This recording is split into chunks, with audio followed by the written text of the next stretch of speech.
ကျွန်တော်ရေဘော်တွေအများစုဆိုရင်သူတို့အိမ်နေတာပြာပုံပေါ့သူတို့အိမ်နေအောင်လှမ်းကြည့်လို့ရတဲ့အကွာဝေးကမှန်းပြီးကြည့်မယ်ဆိုရင်တော့မှဒါမီးလောင်လာတဲ့အပင်ချောင်းတွေကိုတွေ့နေတာသူတို့မျက်ရည်ကျူရတယ်ဒီဟာလေးကိုဖြည့်သိမ်းဖို့တော်တော်ကျွန်တော်တို့မှခါခါစကလုံးရှားတဲ့အနေအထားလေးရှိတယ်တချို့ရေဘော်တွေကလည်းပြောတယ်ကျွန်တော်တို့ကစင်ဖန်ကြားဖမ်းမယ်ဆိုပြီးတော့ဒီလမ်းကိုရွေးချယ်ခဲ့တာပေါ့အရင်တော့ပယောစိတ်တွေကိုကျွန်တော်တို့တတိမရနေတော့တော်လာမယ်ဆိုတဲ့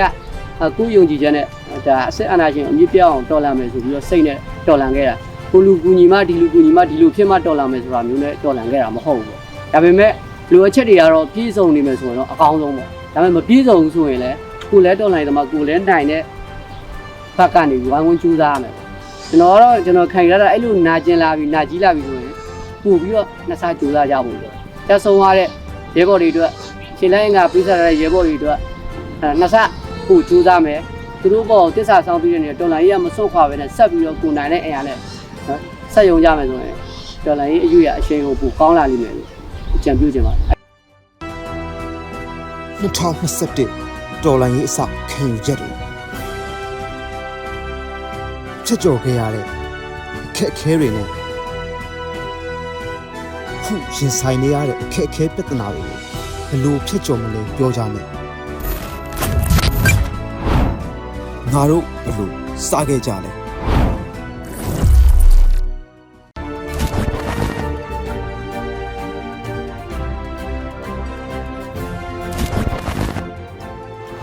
တော်လိုင်းတဲ့ဝင်လာတော့ကျွန်တော်ကဟိုပါပေါ့ပညာရေးဝန်ထမ်းတယောက်ပေါ့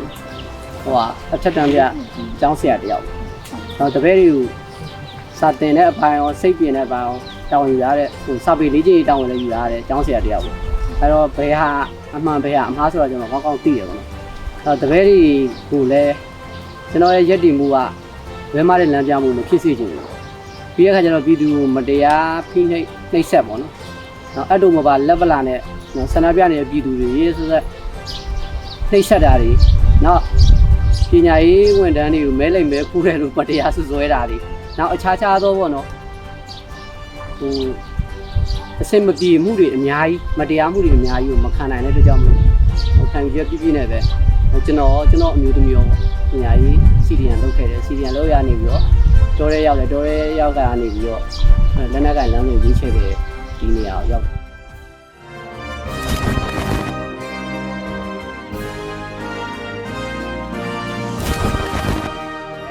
ကျွန်တော်အရင်တော့ဟိုမြို့ပေါ်ဝန်ထမ်းအိမ်ယာမှာနေတယ်ဒီဝန်ထမ်းအိမ်ယာကိုလာဝိုင်းဝန်းဖမ်းဆီးတယ်ကြောင်တင်းရတယ်ပြေးရတယ်နော်ပြေးရတဲ့အချိန်ပေါင်းများစွာပေါ့လေစာရေးတော့ရေးဆိုရင်လည်းဒါ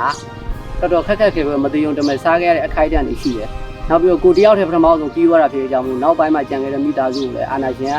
ကတင်အား3မိလောက်ဝိုင်းတာတွေဖမ်းဆီးတာတွေပေါ့နော်ကျန်တဲ့ဇနီးနဲ့ကလေးဆိုတော့လက်မတင်တွေလွတ်ခဲ့ရတယ်ပေါ့တနေရာလေးအိပ်ဖို့တော့မှတစ်ပင်ခွာကြမှာဖတ်အိတ်ခဲ့ရတဲ့ရက်တွေရှိတယ်တော့ချုံဖို့ထဲမှာပုံးခွေရတဲ့ရက်တွေလည်းရှိတယ်။ရှူရှဲတစ်ထုပ်ကို4ယောက်မျှစားတာလို့ကော်ဖီတစ်ထုပ်ကို3ယောက်မျှတောက်ခဲ့ရတာလို့ကစပြီးတော့တော်ထဲမှာရှိတဲ့အသီးရွက်လေးတွေချိုးဖက်စားခဲ့ရတာလေးတွေ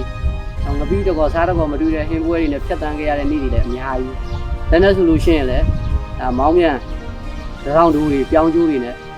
လူ50ယောက်15ယောက်မှလက်နဲ့2လက်လောက်နဲ့နေခဲ့ရတဲ့ဘဝတွေတော့မလုံးမချုံဟိုဓမြောင်လေးဆုပ်ကိုင်ပြီးတော့ခက်ခဲဟိုကိုယ်လုံးမျိုးကြီးကိုကြည့်ပြီးတော့သွားလာခဲ့ရတဲ့အခြေအနေတွေအများကြီးကြုံရတော့နော်အဲတိုက်မယ်ဆိုတဲ့အချိန်မှာလည်းတိုက်မယ်ဆိုတဲ့စိတ်တစ်ခုပဲကျွန်တော်တို့မှပြည့်စုံရှိခဲ့တာ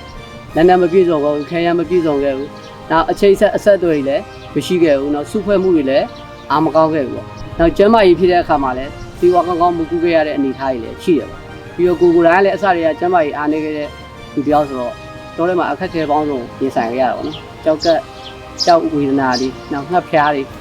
လူလည်းခံစားရင်းနဲ့ပဲအခုကျတော့အဲ့ထက်အများကြီးအဆင်ပြေတဲ့အခြေအနေကိုရောက်လာတယ်လို့ခံစားရတယ်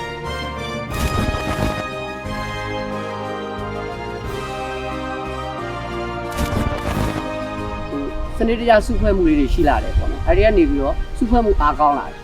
စုဖွဲ့မှုအားကောင်းလာရနေပြီးတော့ဟိုစီလုံးညီညွတ်မှုတွေလည်းရလာတယ်လက်နဲ့ဆိုရင်လည်းခုနပြောတဲ့မောင်းပြန်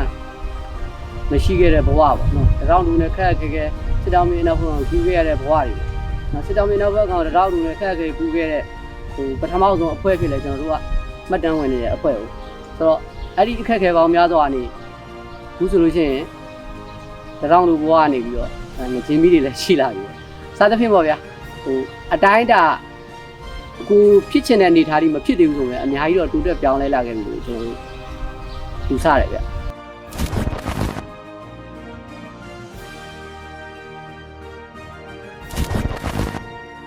ျဒီကအဖြစ်တော့ကြော်ရတာပါလဲဆိုတော့ရေဘော်တွေကတော်လန်ရေးကာလလည်းအတိုင်းတာတစ်ခုကြာမြင့်လာပြီဆိုတော့ဒါအိမ်လွမ်းတာတွေပေါ့တချို့ကလည်းမိသားစုနဲ့ဝီးကွာရတဲ့ဒုက္ခတွေပေါ့နောက်တစ်ခုကတချို့ကြတော့လည်းအခြေအနေမျိုးရောက်နောက်ပိုင်းမှာမိသားစုမစုံလင်တော့တဲ့အခြေအနေတွေသိရပေမဲ့လည်းမိသားစုမိဘဖောက်ရဲ့ကျမ်းမာရေးတွေပေါ့မိဖောက်နောက်တစ်နှစ်တစ်ချိန်နောက်မှတချို့ကြတော့လည်းရင်ဖွင့်တန်လေးတွေပေါ့လေဒီတစ်ချိန်နောက်မှကိုမိဘပြန်ကြောလို့မရလို့အဝေးကမှားပြီးကြောရတယ်ဆိုတာမျိုးလေးတွေနောက်တာရင်နာရေးတွေမှာနောက်ဆုံးအနေနဲ့မကြောလိုက်ရတာဒါမျိုးလေးတော့ကြုံရတယ်ပေါ့လေနှစ်ကာလကြာတဲ့ခါကျတော့လွမ်းနာဆွေးနာလေးရှိတယ်နောက်ပိုင်းမှာရန်သူရဲ့ရုံမှမှုကြောင့်မိသားစုတွေတကွဲတပြားဖြစ်ရတာရှိတယ်နောက်နှစ်ရှည်လများတိဆောက်ခဲ့ရတဲ့အတိုင်းညုံဦးအိမ်တွေကမရှိတော့ဘူးနော်ကျွန်တော်ရေဘော်တွေအများစုဆိုရင်သူတို့အိမ်နေတာပြားပုံပေါ့သူတို့အိမ်နေရာကိုလှမ်းကြည့်လို့ရတဲ့အကွာဝေးကမှန်းပြီးကြည့်မယ်ဆိုရင်တော့မှဒါမီးလောင်လာတဲ့အပင်ချောင်းတွေကိုတွေ့ရတာသူတို့မျက်ရည်ကျူရတယ်ဒီဟာလေးကိုဖြည့်သိမ်းဖို့တော်တော်ကျွန်တော်တို့မှလည်းတစ်ခါစကလုံးရှားတဲ့အနေအထားလေးရှိတယ်ကျွန်တော်အနေနဲ့တော့ဒါသူတို့ပြေလေအောင်သူတို့အဆင်ပြေတဲ့အထိစိတ်နှလုံးငြိမ်းချမ်းမှုမပေးနိုင်တာတော့ဒါကျွန်တော်တို့အခက်ခဲပေါ့ခက်ခဲရှိရင်ငါတို့ပြန်မယ်ဆိုပြီးတော်လန်ခဲ့ကြတာမဟုတ်ကြဘူးအဲ့တော့အဲ့ဒီခက်ခဲကိုလည်းရအောင်တော့ရတဲ့အနေနဲ့ရင်ဆိုင်ကြိုဖြတ်ကြတာပေါ့နော်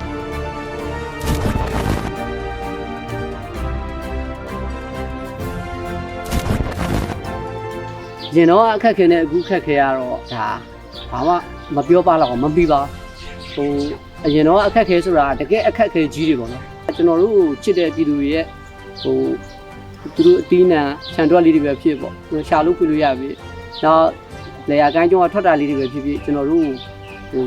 ကျွေးကြတယ်ပေါ့ဗျာမျှဝေကြတယ်ပေါ့ဒီစေတနာတွေနဲ့လည်းကျွန်တော်တို့ကလက်ထဲပတ်စံမရှိတော့တချို့အတိုင်းတာလေးတွေကအဆင်ပြေတယ်ပေါ့အရင်တော့ရှူချက်တစ်ထုပ်ကို၄ယောက်စားခဲ့ရတာပေါ့အခုကတရားကိုရှူချက်၄ထုပ်လည်းစားမယ်ဆိုစားနိုင်တယ်ပေါ့နောက်တစ်ခုကတော့ဂျန်တဲ့ကုနာလက်နက်ပိုင်းဆိုင်ရာနောက်စီပိုင်းဆိုင်ရာနောက်စုဖွဲ့မှုပိုင်းဆိုင်ရာမှာတော့အများကြီးကျွန်တော်တို့အားကောင်းလာခဲ့ပြီဟုတ်မောင်းမြမရှိတဲ့နောက်ဘောကကိုလုံးကြီး1000တိုးကနေပြီးတော့နောက်ပြောင်းကျိုးတနက်ဟောင်းလေးတွေကနေပြီးတော့အခုဆိုရင်ဆက်တနက်တွေလည်းမြန်မြန်ဆန်ဆန်ရှိနေကြပြီနော်ကျွန်တော်တို့မှာအပြီးဆုံးတယ်လို့ပြောလို့မရပါဘူးအရင်ထက်တော့အများကြီးတိုးတက်ပြောင်းလဲလာခဲ့ပြီတချို့ရေဘော်တွေကလည်းပြောတယ်ကျွန်တော်တို့ကစင်ဖန်ကြားဖမ်းမယ်ဆိုပြီးတော့ဒီလမ်းကိုရွေးချယ်ခဲ့တာပေါ့အရင်တော့ပျော်စိတ်တွေကိုကျွန်တော်တို့တတိမရနေတော့ဘူး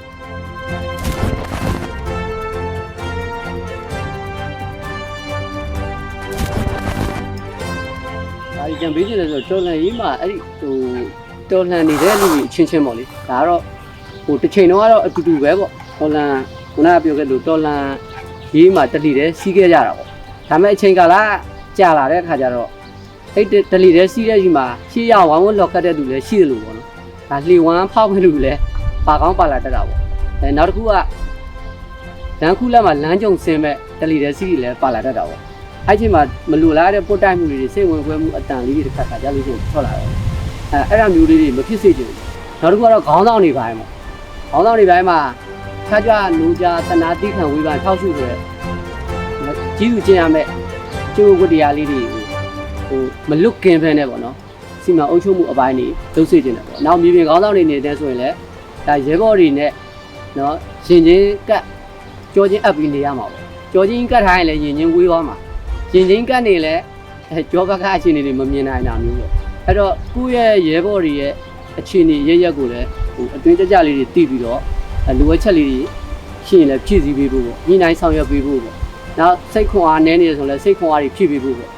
့တော်လန်မယ်ဆိုတဲ့ကိုယုံကြည်ချက်နဲ့ဒါအစစ်အာဏာရှင်အမြင့်ပြောင်းအောင်တော်လန်မယ်ဆိုပြီးတော့စိတ်နဲ့တော်လန်ခဲ့တာကိုလူကူညီမဒီလူကူညီမဒီလူဖြစ်မှတော်လန်မယ်ဆိုတာမျိုးနဲ့တော်လန်ခဲ့တာမဟုတ်ဘူးပေါ့ဒါပေမဲ့လိုအပ်ချက်တွေကတော့ပြည့်စုံနေမယ်ဆိုရင်တော့အကောင်းဆုံးပေါ့ဒါပေမဲ့မပြည့်စုံဘူးဆိုရင်လည်းကိုလည်းတော်လန်တယ်မှာကိုလည်းနိုင်တဲ့ဘက်ကနေဝိုင်းဝန်းကြိုးစားရမယ်ကိုမျှော်လင်းနေပေါ့နိမျှော်လင်းပြီးတော့ရက်နေလို့တော့မရဘူးဒီဟာတွေပြည့်စုံမှငါတို့လုပ်မယ်ဆိုပြီးရှေ့ဆက်မသွားလို့ရှေ့ရောက်မှာမဟုတ်တာအဲ့တော့ကိုရတဲ့နေနဲ့ကိုရတဲ့အတိုင်းအတာနဲ့ကိုလည်းတော်လန်ရေးပေါ်တရားငါလည်းဒီတော်လန်ရေးတွေကြီးမှာပါနေတဲ့လ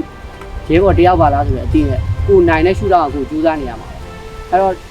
ခုနအုပ်ချုပ်ထောက်ပံ့မှုအပိုင်းတွေကပြည်စုံအောင်အုပ်ချုပ်ထောက်ပံ့မှုတွေကောင်းလာတယ်ဆိုတော့တော်လန်ရေးရွေ့ရလဲပုံမြင်မှာပေါ့ဒီဒါပေမဲ့မကောင်းဆိုရင်လည်းပဲကိုအတိနဲ့ကိုနိုင်တဲ့ ဆွမ်းတဲ့နေရာကိုရှုထောင့်နေကိုစူးစမ်းနေကြဖို့နောက်တစ်ခုကရန်သူအားရစေတဲ့အပြုမှုပြောဆိုတွေအတက်နိုင်ဆုံးရှောင်ကျဉ်ပြီးတော့ပေါ့နော်ရန်သူစိုက်ဝါးတွေမှာမနစ်မျောဘူးနော်အကုန်လုံးစီစီလုံးလုံးညီညီညွတ်နဲ့နော်ကျွန်တော်ပြောနေကြစကားလို့ပဲစီလုံးအားနဲ့နော်ခရီးဆုံးသွားကြဖို့လိုတယ်ဒီကာလမှာတော့နိုင်ကျင်အားရတွေရှိတယ်ကြေကွဲရတာတွေရှိတယ်ပေါ့ရေဘော့ရေဘက်တွေတော်လန်ခီးကနေပြီးတော့ကိုယ်လက်ပြသွားတယ်လမ်းခွဲသွားကြတယ်ပေါ့အဲ့ဒီမှာတချို့ရေဘော့တွေကဒါရေဘော့ကိုချစ်တဲ့တန်ရောစင်တွေရောစိတ်ပြက်အားငယ်တာတွေဝမ်းနေတာတွေရှိကြတယ်ကြုံရတယ်ပေါ့ကျို့လည်းစိတ်ထက်ထဲမှာစိတ်ထန်ရတွေရကြတယ်ပေါ့ကျွန်တော်ခံရတာအဲ့လိုနာကျင်လာပြီနာကြီးလာပြီဆိုရင်ပို့ပြီးတော့နှစ်ဆကြိုးစားကြဖို့ပေါ့ကျဆုံးသွားတဲ့ရဲဘော်တွေအတွက်ခြေလိုင်းကပေးစားရတဲ့ရဲဘော်တွေအတွက်နှစ်ဆပို့ကြိုးစားမယ်သူတို့ဘောတစ္ဆာဆောင်ပြီးတဲ့တော်လိုင်းကြီးကမစွန့်ခွာပဲနဲ့ဆက်ပြီးတော့ကိုနိုင်တဲ့အရာနဲ့ဆက်ယုံကြမယ်ဆိုရင်တော်လိုင်းကြီးအရွေးရအရှိန်ကိုပိုကောင်းလာလိမ့်မယ်လို့ကြံပြူချင်ပါတယ်